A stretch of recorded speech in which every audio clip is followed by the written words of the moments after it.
good morning and thank you for staying with us. It is Mainland 98.3 FM. You're on to the Morning Express, 7:41 a.m. It's time for us to look through the major stories trending on the front pages of our dailies. And we have our papers here with us, The Punch, The Guardian and Vanguard newspaper in no particular order. All right, and we won't be, I won't do this alone, of course. We'll be looking through the papers now, from now till 8:30. We'll take a short break. And by 8:40, we are back for Mainland Focus, where you, our dear listener, you get to be a part of the conversation. Join the conversation, to share your own analysis of the two focal points that we'll be selecting from the trending stories this morning. All right, so I will not be doing this alone. Fuhad Sahid will be joining in via the phone line to give analysis to the stories that we will be looking at this morning. All right. Good morning from this side, Fuad. Good evening over there, Fuad. Good news, and I don't. On the other side. Whichever works for you. I'm well, thank you very much. How are you doing? Yeah, I'm good. Doing well. How are you doing, sir? Oh, thank you. Thank you so much. All right. So let's get on with it. Oh, yes. My name is Omobola Sandra, by the way. We are social. Join us on our social media platforms on Facebook, YouTube. We're currently live. So you can join the conversation as it goes on at Mainland 98.3 FM. On both platforms. All right, so let's have a conversation. I was starting this morning with the Punch newspaper, the major headline on the front page of the Punch: federal government writes governors as agency predicts flooding in 31 states. So riders goes: federal government agency lists local government in Akwa Ibom, Lagos, Adamawa, Ogun, Benue, 26 others as high flood risk areas. Benue demolishes riverside buildings. Lagos directs residents to relocate. Sokoto, Edo, others begin campaigns. I mean, this isn't supposed to be, a new report that we're getting every year. We always get, especially for flood-prone areas, flood-prone states are supposed to already have plans in place or efforts that have been put in place to mitigate this particular issue. Every year we have rainfall, thankfully. So as it is now, the federal government has written 31 governors informing them of impending flooding in their states between April and November this year. So the Minister of Water Resources and Sanitation, Professor Joseph Utsev, just in case someone is hearing that for the first time, yes, we have a Minister of Water Resources and Sanitation, stated this on Tuesday in Abuja while briefing journalists on the 2024 annual food flood outlook for the country. So the Water Resources Minister said he had informed various state governors of the possible flood situation that will be experienced in their respective states this year. And he said this was to ensure governors make the necessary preparations to effectively mitigate the negative impact of floods in their state. So Sokoto has, raised awareness. The state top official of the State Emergency Management Agency, Mustafa Abubakar, confirmed that they have already created awareness in some communities. The Rivers State government has set up a standing committee aimed at averting any possible disaster by flood. So we have state governments already, trying to step up as regards this particular situation. So, Fuad, as regards, past past incidences of flooding and all of that, what are we supposed to expect? Any change this time around? Can we expect something good from state governors as regards, this particular report for this year? Now that the warnings are coming very early, because these are warnings, they've been consistent moving and predictions that the flood is going to be very, very big, huge. I think in some other parts of the world, they're already experiencing flooding. I think in Dubai, for example, we reported cases of serious flooding and all of that. So that of Nigeria is coming very early, and we expect that all relevant authorities will do the needful in terms of being proactive, not reactive. Now, we're in a situation where the floodings will come, and we start to run out, try to move people to higher ground, trying to build camps for people to resettle them, and all of those kind of things that we've seen in that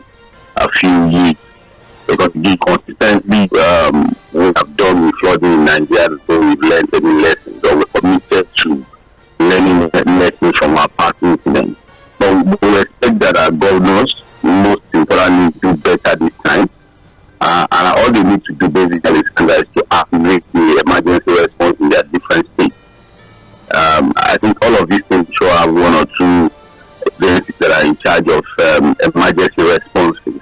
Now that these ones are coming, be more about being proactive, planning it. As you say, telling people to move to higher grounds. I think even Lagos also tell people to move higher ground. But these are people that cannot really provide for themselves. Most of the really fraud-prone areas don't have what it takes to move to anywhere really. So you see some of them just waiting and hoping that the flood will not affect them. But it will definitely affect them, and that will see some people losing their lives, losing property, and all of that. So what I expect is that, look, the government will go into these communities now about the sensitization. It's not just the newspaper thing. You understand? You would rather need community engagement. CDAs have to be informed. Leaders of this community have to be informed. Traditional rulers also have to come into sensitizing people on what to do. And then government needs to provide, settlement centers, relocation centers, and those centers also have to be habitable. Blankets, that at least will keep these people filled where the water will eventually go down. It will be a long stretch, The rains will come, the flood will come, and it might take some time, for the water to recede, that people can now move back to their own community. So it's a lot of work really that requires commitment and sincerity of purpose. So it's not just about saying, are we ready to derive as a big question on this particular one. Again, the dams are going to overflow, and that's also going to happen. We can't forget the Lagdo Dam in Cameroon and what happened to about 6 or 7 states in Nigeria at that time. Even in the southwest, the Oyo Dam in Ogun State would most likely overflow. Water will be released from the dam. Most of the communities around the river would experience flooding. The Karas area, the Opik, very north, main parts of Akute, Alagbemi, all of those areas will also witness some of this flood that would eventually come. So I think we have enough time now. This is a prediction for April to I think around November this year, if I get my information right. And so this is the time to do something. This is going to happen. It's not about whether it will happen or not. It is certain. The predictions are there. The forecasts have said things are going to be so heavy this year, and we have to start to do something to protect Nigerians from the impending flooding that will come. Thank you very much, Said Fuad. The high flood risk states are Adamawa, Akwa Ibom, Anambra, Bauchi, Bayelsa, Benue, Borno, Cross River, Delta, Ebonyi, Edo, Imo, Jigawa, Kaduna, Kano, Katsina, Kebbi, Kogi, Kwara, Lagos, Nasarawa, Niger, Ogun, Ondo, Osun, Oyo, Plateau, Rivers, Sokoto, Taraba, and of course Yobe. And aside from that, the governors have also been notified to dispatch publications and letters to the local governments to be affected in each state, and also the expected level of flood that should be detailed accordingly. So different states are already putting efforts in place. Plateau State government has urged residents to be on full alert and vacate flood-prone areas to avoid any disaster that may arise from impending. That's what I was getting to. I wanted to read it to the end. If there was any arrangement that was made for them, so you vacate from there to where, but then that's all we have, and that's what we have, saying that the people needs to be aware and take proactive measures in their interest. So it's just more like take care of yourselves, ensure that you stay away from what you need to stay away from, basically, and that's what we're getting from Plateau State. The danger with that, and like other states too. If the government is saying just take care of yourself, vacate the spaces without making provisions, without informing them enough, without sensitizing them enough, and also providing relocation centers, supporting those centers with food and all the needful. These guys will not leave these locations. The experience has shown that they will not leave. They're just going to remain there, because the question is, where are they going to relocate? Who's going to accommodate them? You understand what I'm saying? So it's not just to issue this. The reason why I'm saying this is that a lot of times we make statements and we are not committed to doing anything with. This doctrine of motion without movement. All of these guys will make all of these statements now, and then the flood will come and then begin to, what to do when, all of the problems now come. This is the time for each of these states that be like, it's okay, we have relocation centers. And then these centers have to create room for women, children, men, families. This is something that requires deep planning and deep thinking. And I thought, and I have myself that we are going to run into trouble with this one, because I know these are just statements that will not come from any serious commitment to solving it. And it's just my own, from experience, I have not really been able to do these things.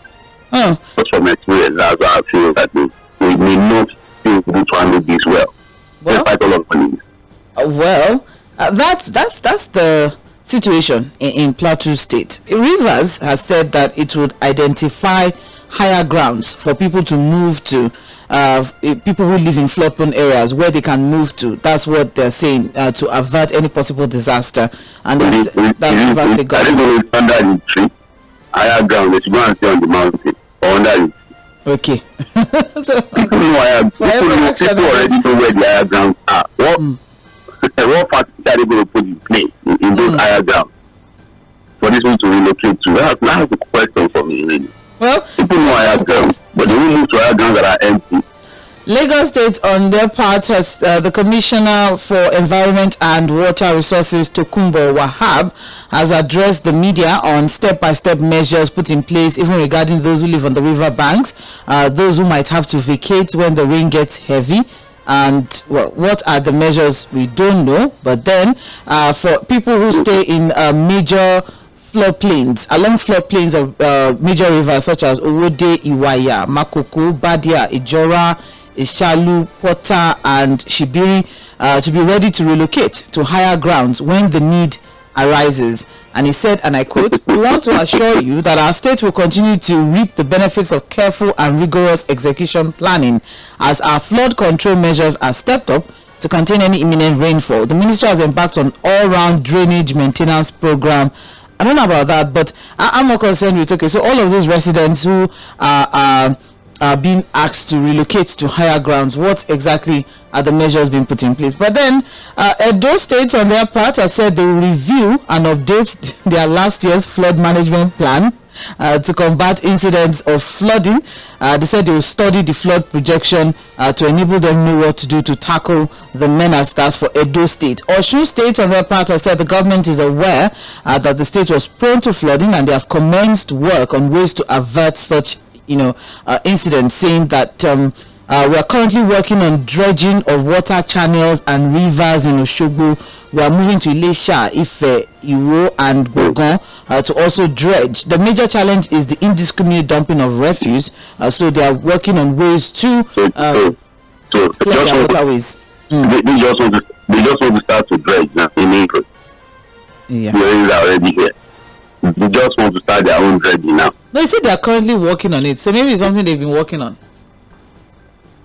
Okay, all right. Anyways, I hope I'm saying that all of these things we are getting from our governor, from our agencies, missionaries, would lead to us them handle this flood that will come in the best way. Yeah, I'm hopeful. I'm praying that they will do the right thing. So I think I just leave it at that, so I don't sound too pessimistic about their capacity to handle. So let's be a bit optimistic that they actually do what they're doing. Okay, all right. Well, the story is on page 2 of the Punch newspaper. That's the major headline on the front page of the Punch. Moving on, just beside the masthead of the Punch, Naira abuse. EFCC arraigns Cubana chief priest today for just a week or so after Idris Okune, also known as Bobrisky, also had his own fair share of publicity as regards Naira mutilation. Now we have Pascal Okechukwu, popularly known as Cubana chief priest, will be arraigned today before the Federal High Court in Lagos. Yes, that's the spokesperson of the EFCC, Dele Oyewale, confirmed the development in a telephone interview with our correspondent on Tuesday. And he said, and I quote, "Yes, Cubana chief priest is in our custody. He'll be arraigned in court today. And the suit filed on April 4th by EFCC is that while he was dancing during a social event at Eko Hotel tampered with funds in the denomination of 500 naira notes that was issued by the CBN. He was spraying for 2 hours, and he has thereby committed an offence contrary to and punishable under section 21 subsection 1 of the Central Bank Act 2007. Yes, so there we have it. For what? So this is becoming a big deal now. So I think people would now be on alert as regards spraying of money, especially my Yoruba. No, it's not really Yoruba thing. No, I know. I'm just saying, speaking for myself now. Yes. I think everybody should. I think everyone should learn from this. We should be a lesson to those that get overly excited and then wants to show off wealth in what I call some irresponsible way, really. You know, the law does not forbid you giving out money. It could be a very decent way. You understand? Sometimes you see people just dropping the money, you know, maybe something to collect it, you know. When you are you spray and then you start to step on it, you dance on it, and you know, I've seen several videos of this young man, you know, throwing money up, stepping on it, you know, just sometimes you want to check the orientation and thinking of these kinds of people, really. You know, but again, I think what has happened to Idris and what probably would be successful in court, we don't also go plead guilty, or they want to now go the full up to say, no, I committed no offense. But if he pleads guilty, most likely he will also be under the same punishment that has gone to Idris. You understand? So, but whatever that is, I think Nigerians will learn from this. There are laws that currently against the abuse of the currency. You can go to parties, I'm sure you can do what you need to do, but in a very distant manner. You don't have to begin to behave with the currency. And I think that's what the statement EFCC can make, you know, prosecuting some of these cases, and of course using these guys as examples. You know, they are the guys who have donated social media doing some of these things. And I think people will just learn from basically. And I think people also say, no, you will be sharing the same room with Idris. Idris is eventually convicted. And I don't know anything about that. But I think Nigerians, the laws are there, and the laws could come with serious punishment and consequences if violated. Thank you very much. The story is on page 14 of the Punch newspaper. Moving on now, still on the front page of the Punch, we also have here PDP NWC submits reports on Wike as NEC meets on Thursday. That is on page 29 of the Punch. So what we have is that the National Working Committee of the People's Democratic Party will on Thursday present a report naming members involved in anti-party activities during the 2023 general elections to the National Executive Committee. And the leadership had on March 26 directed that the chairman of the 36 state chapters and the FCT identify their members that were involved in the anti-party activities, and the directive was given during a meeting of the NWC with state chairman. So there's been a lot,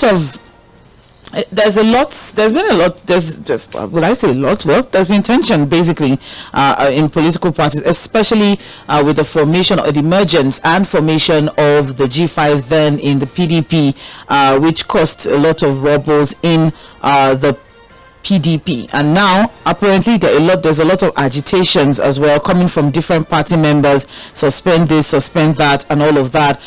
Recently some few members of the House of Assembly came forward and said they are not happy with the chairmanship or leadership of the PDP, and some say, oh no, we don't know anything about that. You know, there's just a lot going on within that particular party. But then looking forward to tomorrow, do you think there's going to be any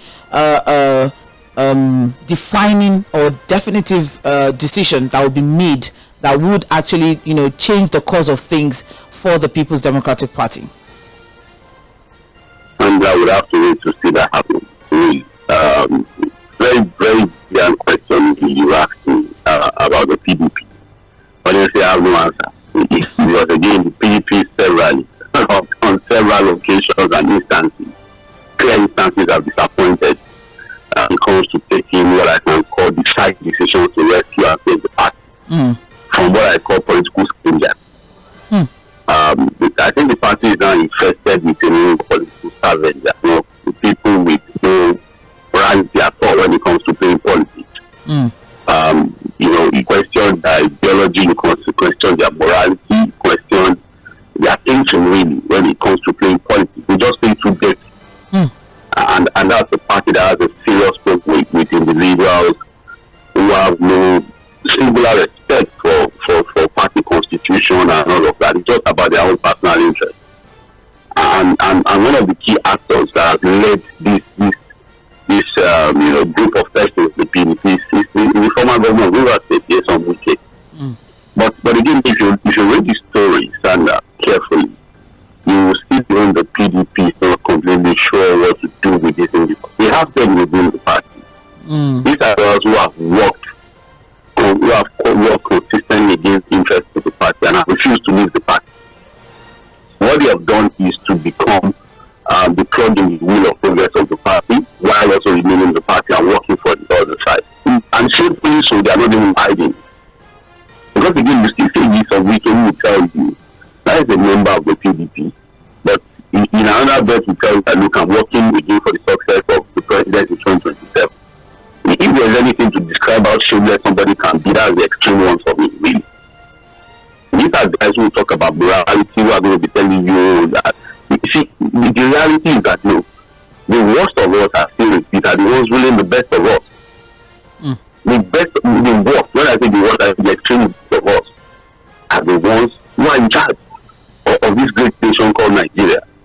Because there's no shame, there's no morality anywhere, they don't do things anyhow.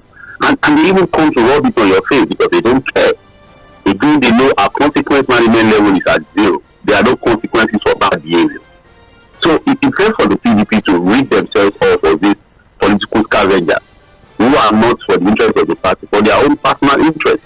So the PDP is saying they are waiting for state ESCOs to give them the names of people that engage in anti-party activity. I say, look, they are just wasting time. They know the guys are not even hiding. Let us ask ourselves now, what would the ESCO be doing now, this next meeting they're going to hold on Thursday?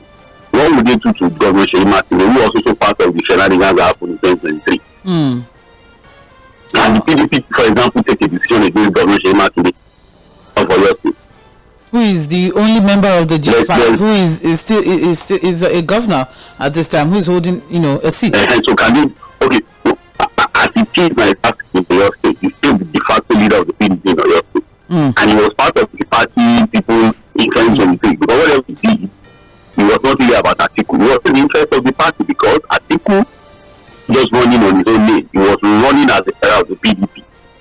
So every action of the G5 at that time to ensure he didn't win the election was clearly anti-party activity against the PDP. So what would they do? They find it easy to Samuel Otom, Ogwani, Ikpeazu, Wike, I don't know, because I don't know what Wike has done to the party to the extent that no, they can't take a decisive action against him. So that's why I said we'll have to wait to see what will come out of the meeting on Thursday. That tomorrow, if the PDP will be able to take any decisive step against it, that the party has serious issues. I think that they need to take some firm stance against these political scavengers. I'm sorry, that's the best word to describe it for me. 5 minutes gone past 8. You are listening to Trends in the Papers on Mainland 98.3 FM. We're currently looking through the stories on the front page of the Punch newspaper. We're live on Facebook and YouTube, so you can join the conversation there as well. Moving on now, still on the front page of the Punch, just above the masthead, I have here, marketers excited as Dangote lowers diesel to 1,000 naira per litre.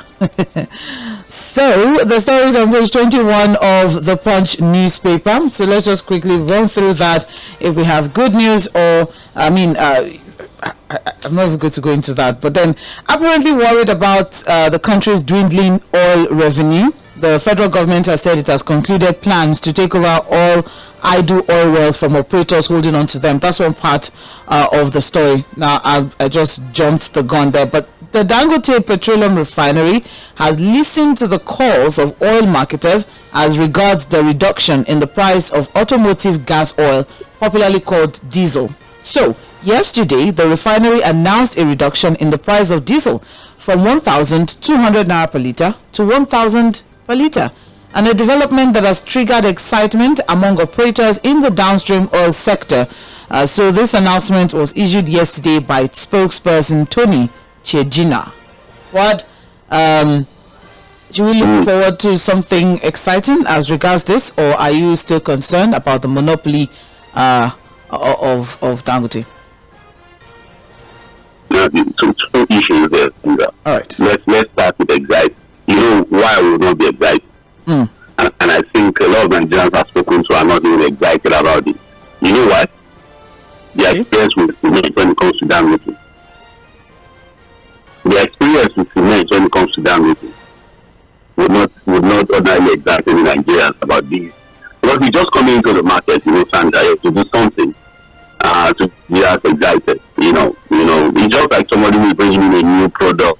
You probably want to do a bit of, price adjustments, get people excited and all of that. I think for us, if we're going to be looking at a more sustainable way of bringing down the price of player products in the country, not just about diesel. We have to create the needed competition. Okay. We just have to create the needed. So what happens is that the market forces that proper competition now determines how prices would go. Because again, as it is now, on the local front, Dangote is the only local refinery that is functioning optimally. Let's just say that is functioning, that's able to put out product. So it's a form of monopoly. The only competition we have now will be the importation that's coming from the NNPC. You understand? So if we are looking at a pricing mechanism that would probably take us to a situation where prices can now adjust itself to a more comfortable level for Nigeria, then we have to look at other refineries also coming upstream. Looking at Port Harcourt refinery coming into with its own product, the Kaduna also coming up with its product, and then of course the Warrior also came in, and then also the modular refinery owners also activating their licensing and also producing products. So we have a situation where you have a lot of supply. When you have supply in abundance, you know what happens to price naturally. It begins to adjust itself because there's that competition. But if we leave everything in the hands of Dangote, which I doubt we'll be able to make up with our local demand, then we will just see the price also go eventually. Like I said, I'm not excited, and I think a lot of Nigerians are not excited with Dangote because the experience is And so if you're going to be using that experience, I think there's really nothing to excite anybody at this time. You understand? I've seen people who are megalomaniacs of they say, oh, prices are that. They keep just jumping in and deceiving themselves with simple things like understanding that, look, the best way to ensure effective pricing of product is to ensure effective competition. And effective competition in this particular situation is to ensure that refineries get functional, and then there can be that competition. We are hoping that we're not going to see that monopoly. We are seeing that sectors like cement and all of these other sectors that we always talked about. Because what can happen again is that when you have these super monopolies coming into play, you might even see those they now begin to buy other refineries. And it has happened in other sectors before. Don't be surprised that these guys will eventually now muzzle out other competitions, dominate the market, and then without their mess. I hope you are not to see that in the petroleum industry.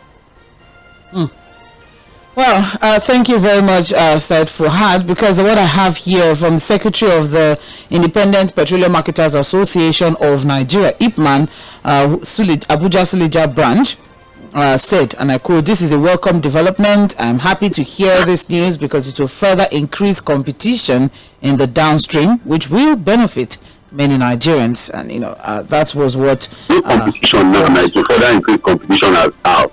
So where is the competition now? For now, where is that? Where is the competition? You see, it's a good one that we have that kind of outlook coming from dancing, saying that look, the most sustainable approach to pricing is to ensure competition. We don't have that competition now, and the competition can only come when other refineries come upstream, and then also the modular refinery owners come in. There's also the problem of supply of crude standard that we're not talking about really. Our crude production has continued to drop.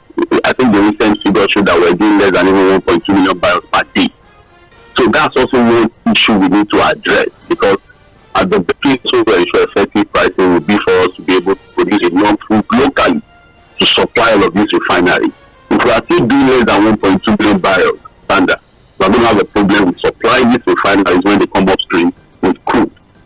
if we now get to the point where they have to import crude, the one is trouble again.